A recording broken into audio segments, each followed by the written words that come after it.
My wife, 37 female, got a new job 4.5 months ago.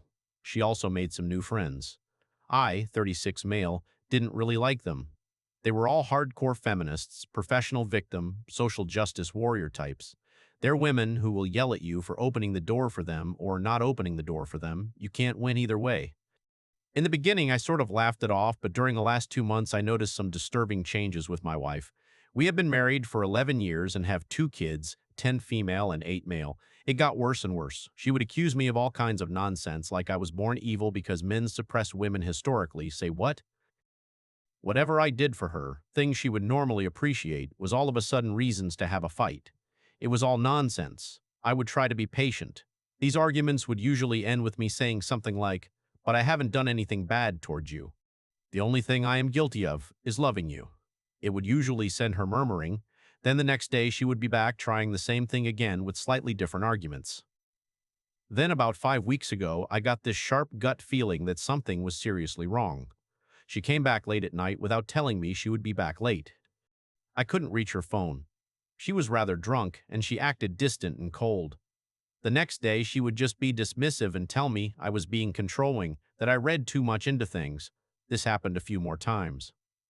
I tried to snoop on her phone but didn't manage to find anything definite, but I suspected she had deleted a lot of her messages. I did find a thread with one of her new friends. They were discussing how she would approach me asking for an open relationship. I immediately knew what my instincts were telling me. She was cheating.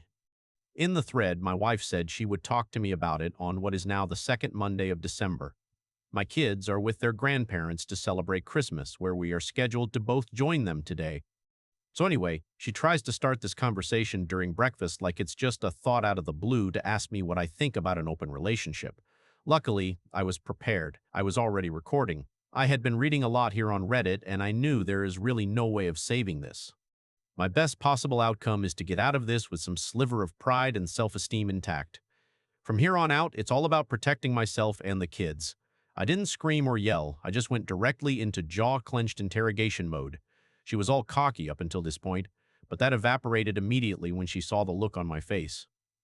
"Who is he? What do you mean?" Trying to look innocent like she didn't understand. "If you want to have this conversation with me, don't treat me like an idiot, and at least you can be honest."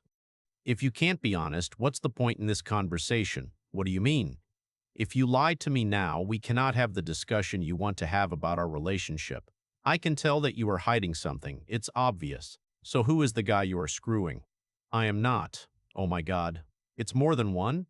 Don't fucking lie." "You have just totally destroyed my trust in you. I can tell you are lying. Either you are honest and we walk this through, or I divorce you. Our marriage ends right now. No arguments, no discussion, no nothing, just divorce. Do you understand? But, say it. Do you understand? Do you understand that if you lie, I will divorce you? Say it. Do you understand that I already know a lot? I can read you like a book. If I catch you lying, we are over. Tell me you understand. I understand." She proceeds to tell me about 2 one-night stands while out with her friends. I ask about their names, if they are married, if she wore protection, etc. They are both married men with kids.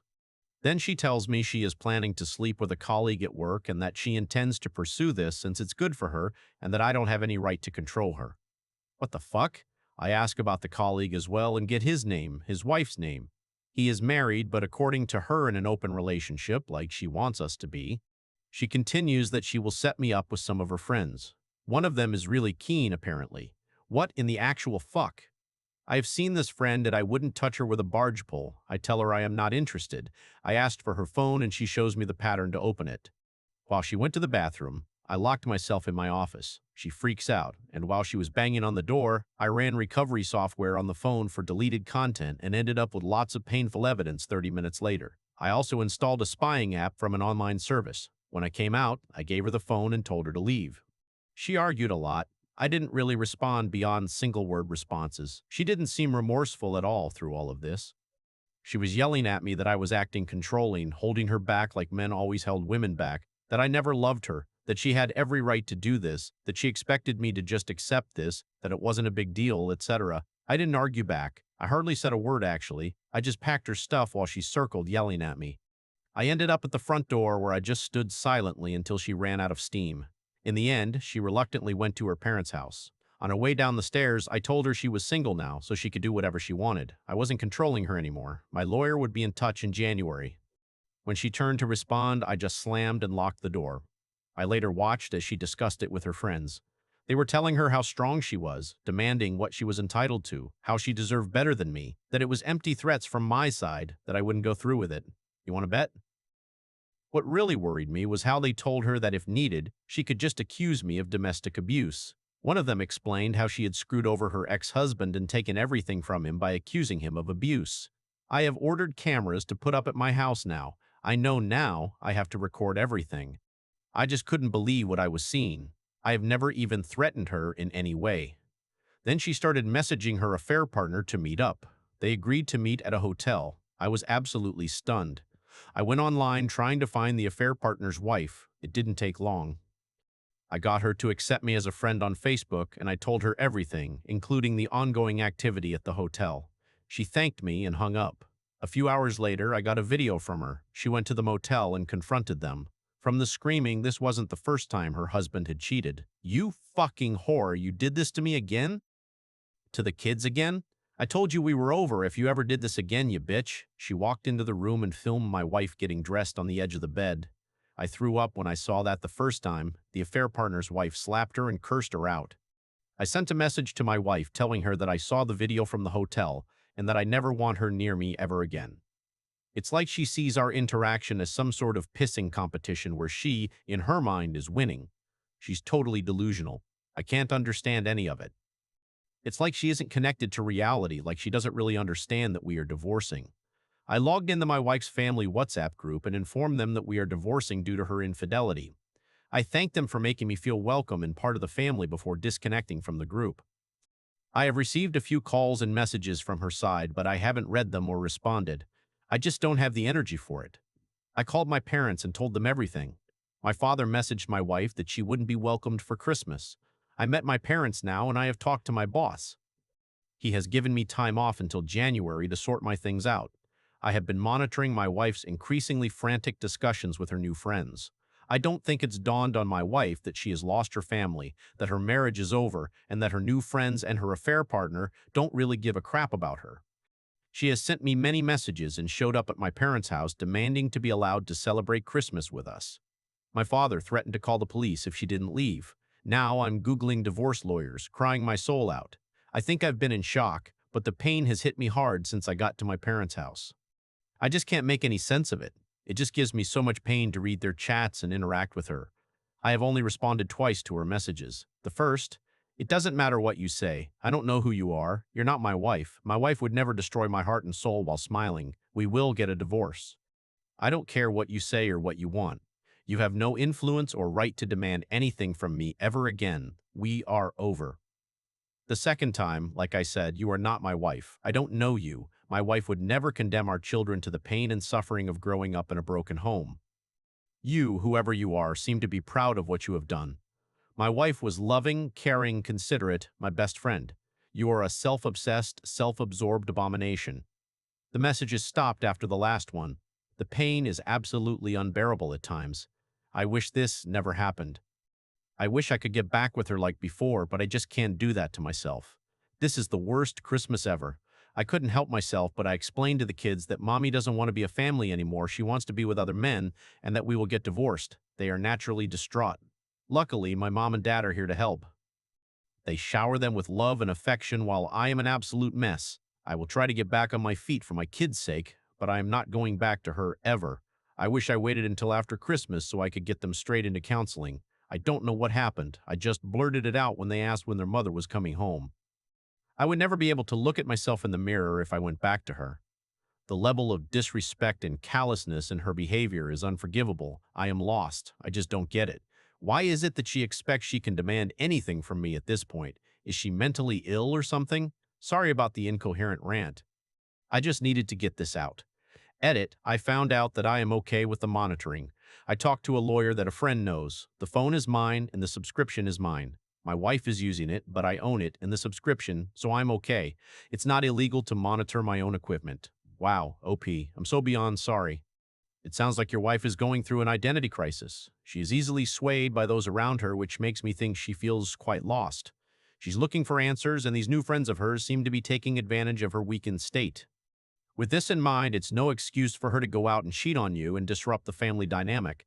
If she had issues with you, she should have communicated those feelings with you right away, just as you've been transparent with your children. I think it's important to be open with kids to an extent. I don't think you've told them anything you shouldn't have.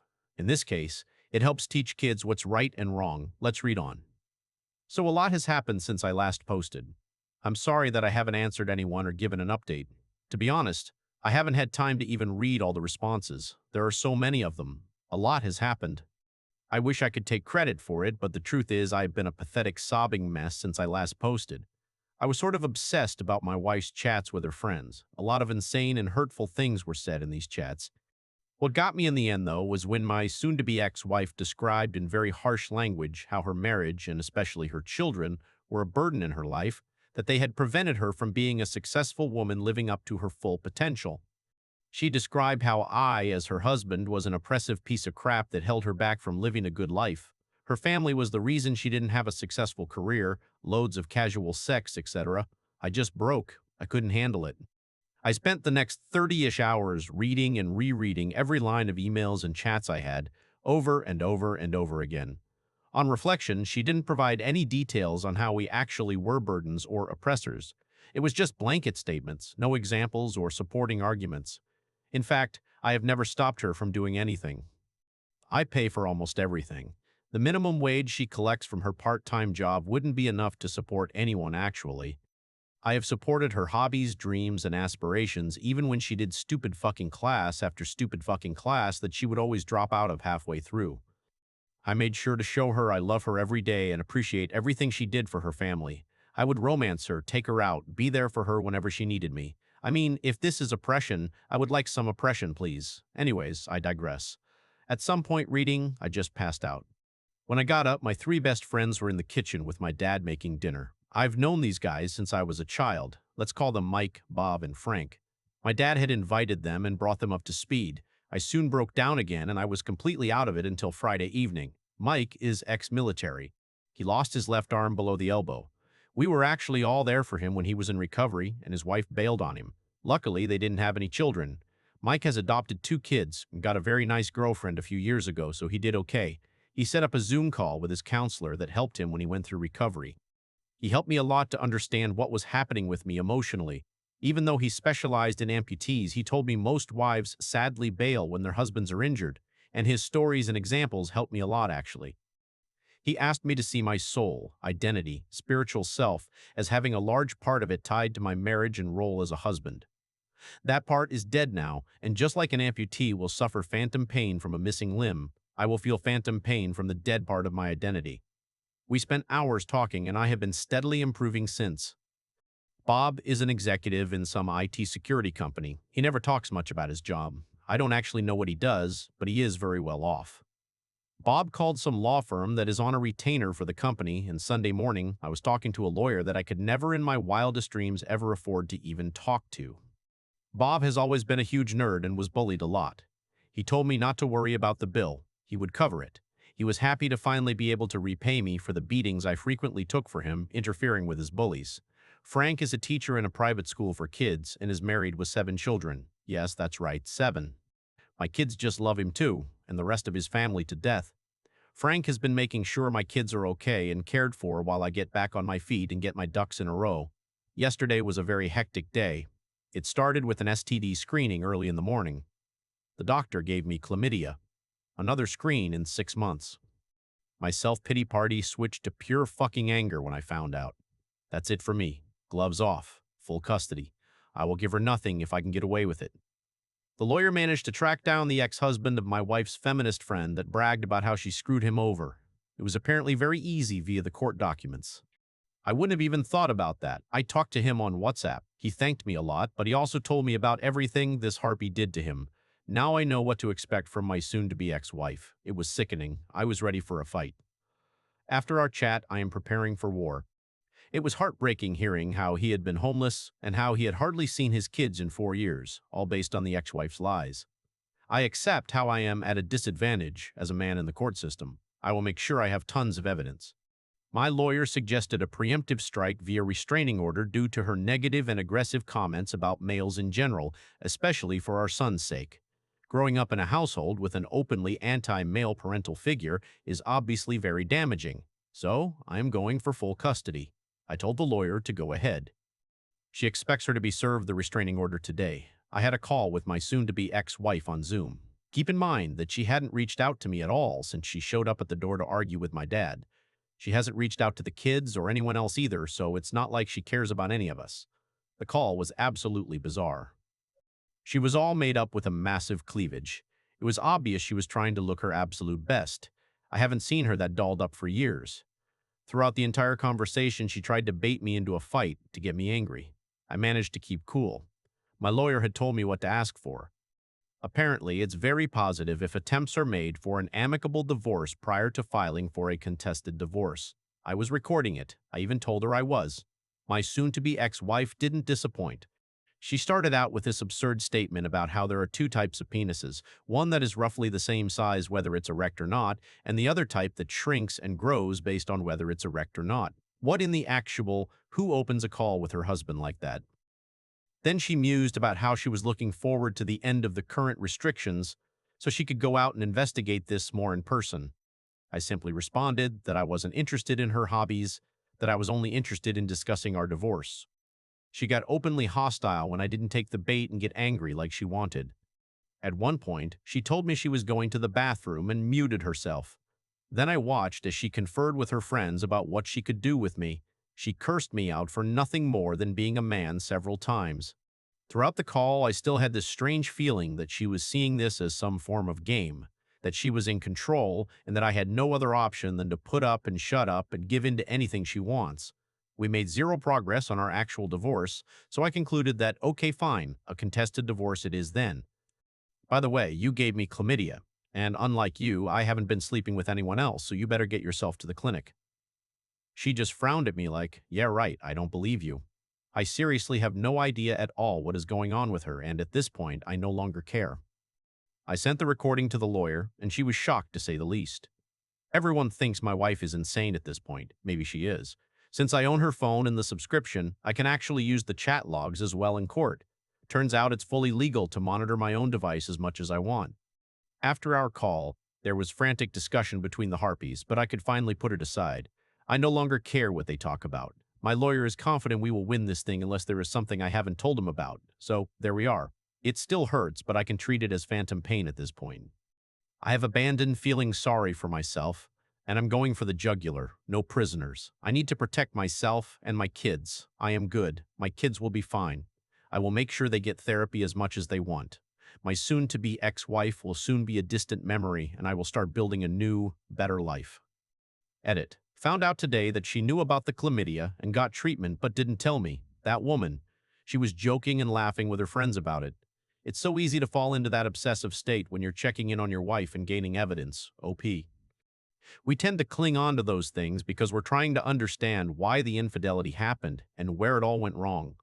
It's also so hard to see what someone is saying about you behind your back. She's a hurt and resentful person looking to hurt those around her. All I know is that she should have communicated to you what she was feeling when the things initially started and not waited for something totally catastrophic to change your life. It's often hard to reach out and ask for help, though. Let's continue. Firstly, thank you everyone for all the feedback. Apart from the hacking adverts disguised as comments or PMs, I have blocked those. I get a lot of feedback like I am strong or winning in some way or somehow getting out on top. Rereading my posts, I can see that my anger towards the situation filters through, and I can seem defiant and sure of myself. Truth is, I am not. I wish this never happened. I wish my family was still intact, and that I had a long, lazy, comfortable life ahead of me with my wife as the kids grow and start their own lives. No one is the winner here. My wife has gone off the rails and the entire train is burning in the ditch. I don't know what is wrong with her. She refuses to see a medical professional for possible mental issues, and she is acting like nothing is wrong. Still, she shows no remorse or regret. She acts like I am unreasonable for not just accepting whatever she wants, and she has hardly even talked to the kids since D-Day. I am divorcing her, taking action, and moving forward with separating our lives because I have to. Her behavior has left me no choice, and by now there's no way back. I wish so much this wasn't necessary. I can never trust her ever again, and I cry myself to sleep every night from my own loss and the fact that my children will not grow up in a broken home. It also breaks my heart that my children in reality no longer have a functioning relationship with their mother. Question. How do you answer this question from your child? Why doesn't mommy want to see me anymore? Doesn't she love me? How the heck do you answer that? If anyone knows, please let me know because I sure as hell don't. Every day I wake up and tell myself that my heart is already smashed into so many broken pieces that it can't possibly break anymore, only to be proven wrong all day every day. My wife still doesn't know that I can monitor her communications, or she doesn't care. She is 100% convinced that I will never leave her and that my reaction to her behavior is totally unjustified. She keeps talking badly to her friends about me, our marriage, and our children. I don't understand why she hates us so much. We haven't done any of the things she accuses us of doing to her friends. As I mentioned before, my lawyer won a temporary restraining order against her. There was a hearing yesterday morning, and since there were no new direct threats, it wasn't extended. My lawyer suggested using the fact that she knowingly infected me as a threat to try to get her to agree to an undisputed divorce. I wish we could separate in a reasonable process. I hate the fact that I have to see her as the enemy and always assume the worst possible outcome. If she wanted to leave me, I would be able to live with that. But why force me into this extremely adversarial process? Why does she do her best to hurt people that used to love her as much as possible in the process? What possible gains can she have from this? I would appreciate any insight on this. It just doesn't make any sense to me. If I go to court, I will probably have to pay her a lump sum for the equity in the house, etc. I will probably not be liable for alimony, and since she doesn't show any interest in the kids, I am hopeful I will win custody of them if it goes to court. Anyway, my lawyer suggested we try to get her agreement for an amicable divorce. I agreed, and we will meet with my soon-to-be ex-wife and her representative, hopefully this week. The ex-husband that was defrauded by the lying harpy spends New Year's Eve with me and the kids. The injustice of the justice system against fathers is just incredible. Now, I have no delusions of receiving a fair process if we go to court. His ex lied her head off, and the court just took it as fact, no proof whatsoever. He has hardly seen his children since. He has been forced to pay unreasonable amounts of alimony and child support, and it's pretty much broken him. He has been contemplating ending things permanently. With the new evidence he gets from me, he has renewed hope. We both talk to my lawyer. She suggests he sits on the evidence until the meeting with my wife and her counsel. If he takes action now, it will show our hand that we have access to all their communications. My lawyer's goal is to divorce me and my wife as soon as possible, as smoothly as possible. Right now, I just hope I can get away from her. If she decides to fight, it can drag on for a long, long time. It's stressing me out. I just need to get free. I will post an update if I get a meeting or if we go directly to a disputed process in court. OP's wife sounds increasingly delusional. It's a shame she isn't open to seeking help. Sometimes people who we think are our friends are really our enemies. Let the saga continue. Sadly, the bizarre situation continues. The meeting with my lawyer and my soon-to-be ex-wife was yesterday afternoon. She showed up 30 minutes late. She didn't bring a lawyer, and she claims she doesn't have or need one. Instead, she brought one of her new harpy friends.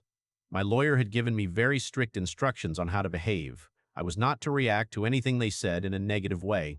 If they addressed me, I was to respond in a non-confrontational manner and positively if I could. If my lawyer put one or both of her hands flat on the table, I needed to keep my mouth completely shut. So they show up late, no mask of course. The harpy tries to insult me and wind me up in any way she can think of. My soon-to-be ex-wife does the same.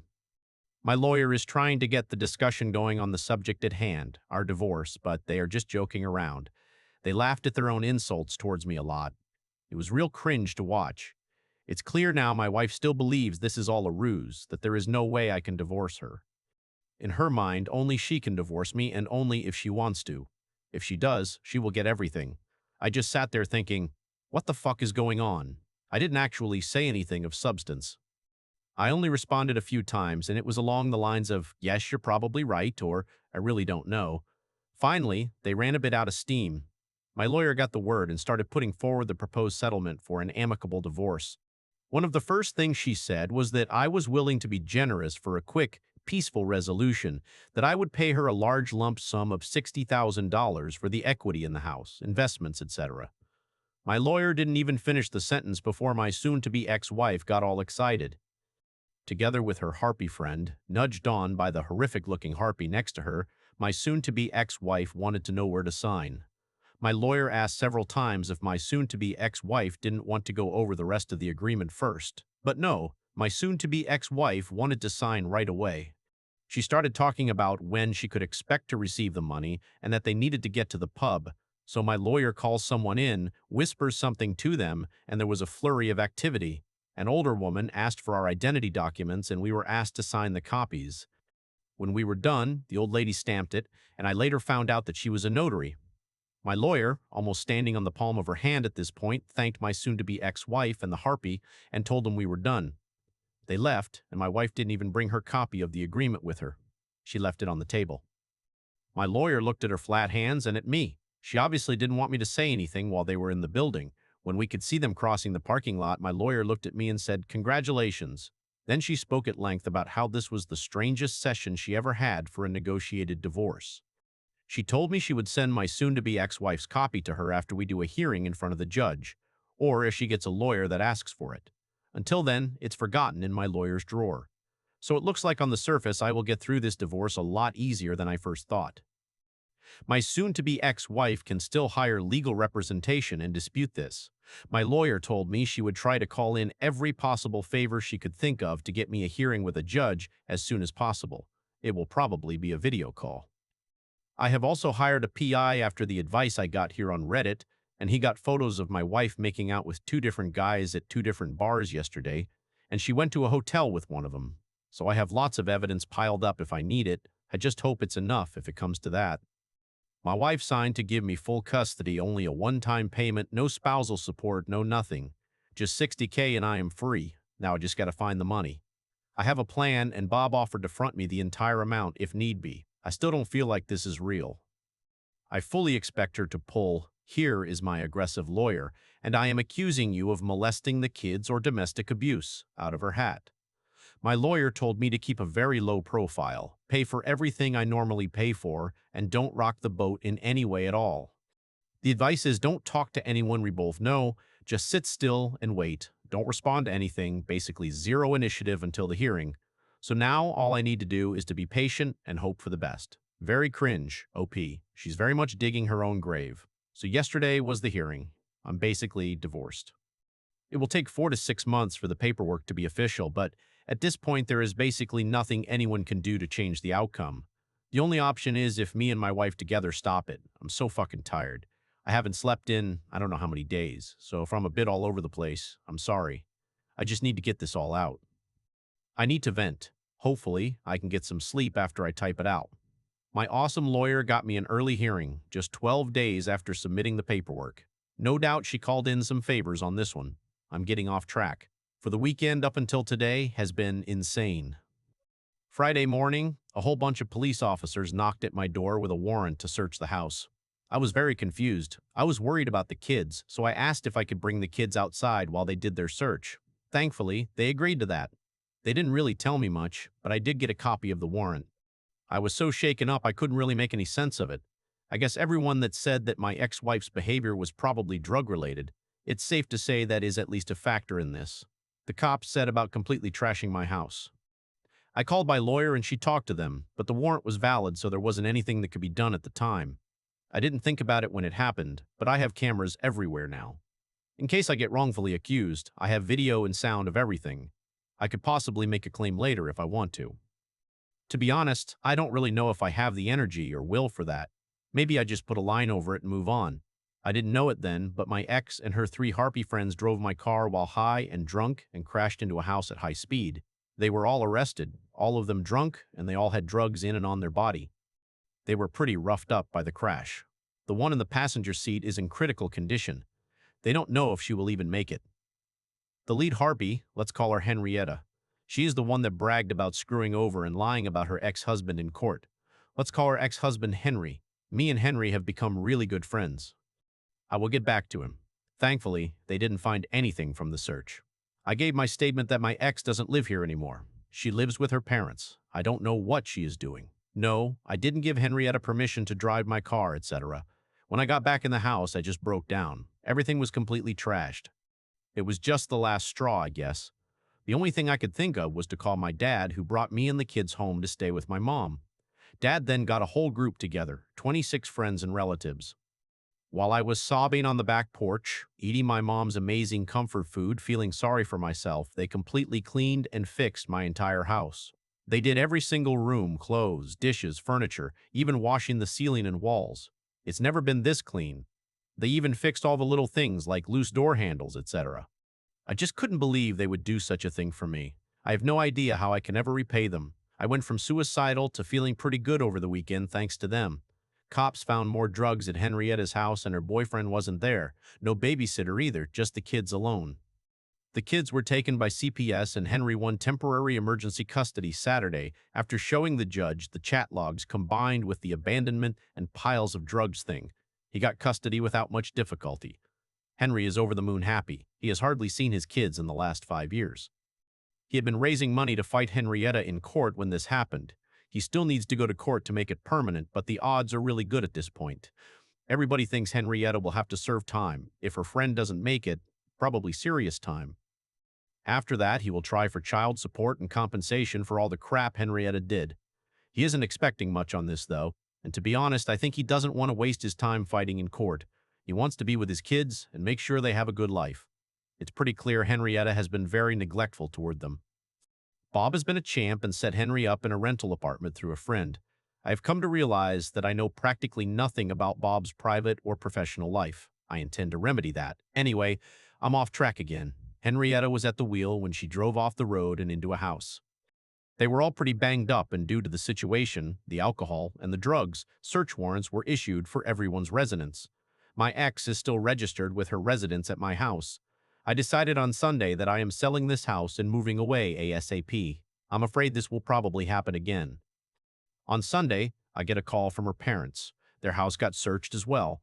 They had visited their daughter in jail on Saturday, and they no longer trust anything she tells them. Long story short, they came over to talk on Sunday, and it turns out she has been lying to them about everything. The nights she has been out partying and cheating, she told them that she was staying with me and we were trying to work things out. They had no idea what was actually going on or what she has done to me and the kids. They knew she cheated, but they believed it was a one-time drunken mistake. That's basically what she told them. On Monday, my wife calls me to try to get me to post bail. It's $15,000 and her parents have already told her no. After talking to my lawyer, she made some papers that the bail is subtracted from the settlement until she shows up in court and the bail is released. The agreement included her mother as a custodial of the remaining amount. My lawyer didn't want my wife to have any excuse for not attending the hearing. That's why she wanted me to get her out. My ex didn't really have a choice and she signed. She was released Monday afternoon. From what her parents tell me, she refused to comply with the terms they had for her to continue living there. Terms like stop doing drugs, commit to rehab, open everything policy, drop the bad friends, etc. She apparently left their house on Tuesday to stay with some of her new friends. She didn't show for the hearing, and after showing the judge everything, including the events over the weekend, I won full custody. The settlement is according to the agreement we made. It was quick, only 30 minutes. It will take 4 to 6 months to go through the paper mill, but in reality, it's done. There isn't really anything that can be done to stop this now. That brings us to today. I wasn't able to sleep. Everybody was congratulating me and treating me like I had some major victory, but it sure as hell doesn't feel like I won anything. This is just pain. I still love my wife. I know it's over, and there's absolutely no way back. Still, she was my best friend, my soulmate up until recently, and even though I feel my love for her has been mortally wounded, it's still there and it hurts like a motherfucker. There are no winners in this. I lose, my wife loses, my kids lose. I don't really have the words.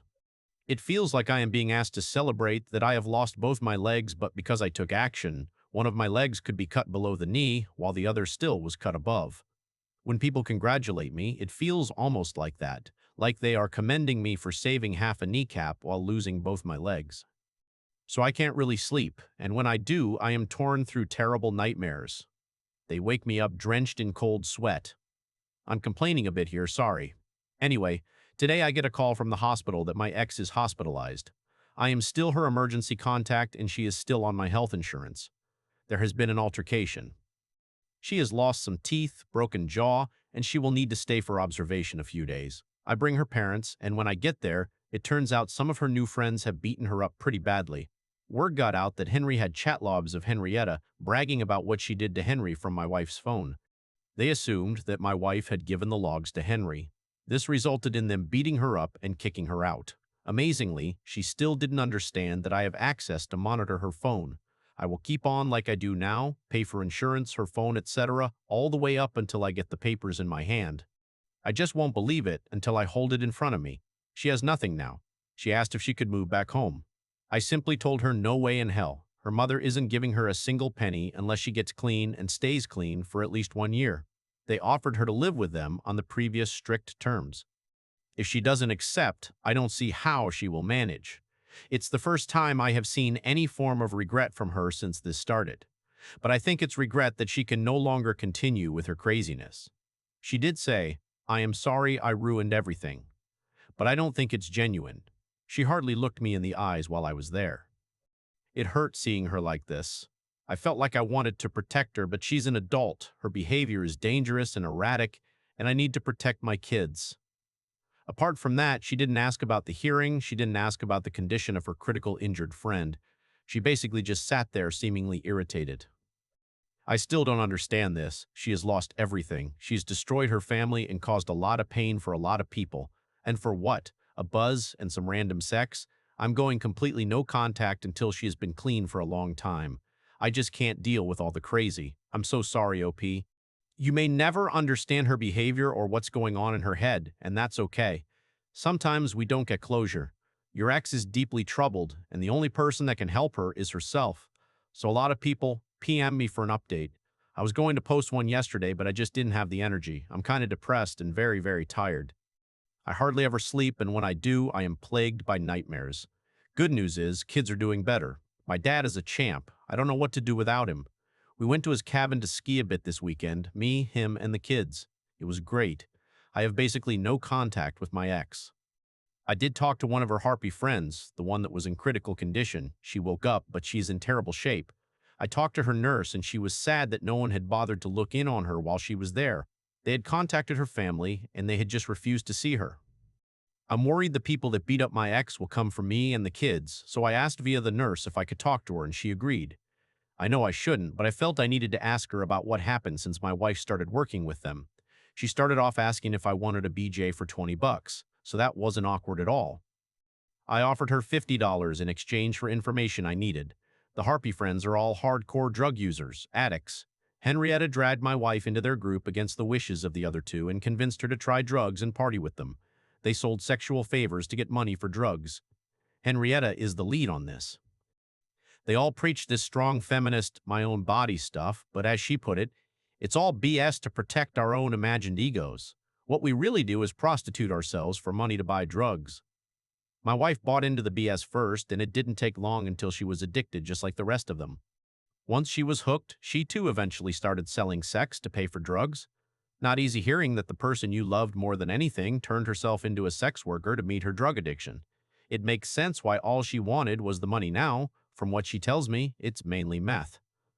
No one visited her because she has stolen, cheated, abused, and lied to everyone in her life, and no one wants anything to do with her. She told me without even blinking how sad she was that she survived. She has zero hope for the future, and she looks like walking death without her makeup. It was painful. I was devastated just listening to her. I cried a lot for my wife's sake. I'm not excusing her. She made the choice to play with this crap and she lost. Now she will pay the price. She also told me about all the guys that beat up my ex-wife. I will get back to this later. Henrietta has been charged with death threats, resisting arrest, drug possession, prostitution, drug trafficking, child abuse and neglect, DUI, property damage, and auto theft. She has been denied bail as a flight risk. She will probably go away for a while, at least I hope she will. Before I go on, I would like to thank those of you that reached out with experience dealing with addicts. Many warned me that my ex might try to end herself now that the walls are closing in. You were right. She tried to deliberately OD. I had talked to her father about it beforehand, that there was a high chance she might try something. We decided to try to monitor her closely. Luckily, she still doesn't know that I have live information from her mobile. While we were at the cabin on Saturday, I get a message from her. It reads like a suicide note. She tells me about the addiction, the prostitution, how she let everybody down, and that she will do the only thing she can do, etc. I immediately called her dad, and because I have the mobile monitor, I also have her location. Her father rushes out and finds her unconscious on a park bench. She is immediately taken to the hospital and pumped. She is also very hypothermic. I dread to think of what would happen if he arrived just a little later. They have her on methadone for now. Her father has successfully become her appointed guardian. She can no longer object to treatment. Her father had her forcefully committed to a rehab center, and she will go through a sedated detox. I don't know when, but probably this week. Her father was appointed not because she OD'd, but because she abandoned her children. Apparently, abandoning your children proves that you are not rational, while trying to end it is okay. Anyway, thankfully, I haven't had a chance to cancel her life insurance yet, so she will get treatment. I have offered my ex-father-in-law to help with the finances as long as my ex isn't told that I am. I have been very scared that the guys that beat up my wife are going to come after me and the kids. Remember, Henry presented chat logs in court that they believe my wife gave to Henry. I talked to Henry about it, and he decided that he would fix this since he benefited from the disclosure. I don't know if I mentioned this, but Henry is an angry meat mountain of a man. He grew up on a farm carrying stuff since he was a kid, so he looks like he can rip the average man in half. He bends down walking through doorways. He has a crew cut and some facial scars. Let's just say he is very intimidating if you don't know him. In reality, he is infinitely patient, gentle, and kind. I don't doubt he will use force if he finds it necessary, but for him it's a last resort. Anyway, he went to the guy's apartment, a real crap hole, by the way. He grabbed the two guys by the neck and told them that Henrietta had given him the chat logs, and since they hurt someone he knew, they had a choice to make. Go with him to the police and confess everything related to the assault, or two, face him right there and expect some very painful permanent injuries if they chose option 2. As he told it to me, he let them know that he was very hopeful that they would choose option 2. They apparently couldn't get to the police station fast enough. Needless to say, I no longer worry about them. I found a new apartment. I will be moving soon. Bob once again came through. All in all, I'm very depressed. This is heavy on my soul. What keeps me going is my friends and family, and I know I need to stay strong for the kids. My heart breaks for my ex. Despite everything, I don't regret marrying her. I still love her, but I know we can never be back together. She isn't the person she used to be, and there is just too much pain between us. Despite all the pain recently, we had a very good life before that. I wouldn't have my children if it wasn't for her, and I wouldn't give them up for anything. I know it's going to hurt for a long time. I hope I am strong enough to get through it. Strangely enough, news of my wife's addiction has helped my kids deal with it. It's much easier to talk about how mommy is sick and it's going to take a long time for her to get well. She still loves them, etc., etc. Right now, I am sad and tired. Henry is here with the kids. We're going to watch Madagascar 3. I think I'm trying to make as many good new memories as possible. Henry is doing the same, and his kids look like they are doing a lot better now. I think things will be okay. Thank you everyone for all your help. This will be my last post here, I think. My ex passed away. OD'd while in rehab. We don't know how she even got the drugs. She must have taken them while inside somehow, but no one actually knows how. One doctor speculates that she had swallowed a bag or something and that it burst. I won't be posting any more or answering comments. Thank you everyone that provided helpful suggestions and comments. I'm so sorry for your family's loss, OP. For many people, grief is the process of mourning the loss of a loved one, moving through the painful yearning to have them back by your side. But what if that emptiness has been there for a while? How do you grieve for a conflicted relationship? The first thing you can do and should do when losing a loved one to addiction is a promise to follow up each guilty self-hatred thought with, "This was not my fault." As hard as it is to believe, it is the truth. Addiction is a serious, often deadly disease, but like any disease, no one person is to blame. Conflicted relationships can often complicate pain in the wake of death. It can be more challenging, grieving, and you may fixate on the not-so-pleasant memories of the time and distance spent apart. Invite these feelings in and open up with others about them. The more you hold in, the more damage you can cause. Sending love and light your way, OP.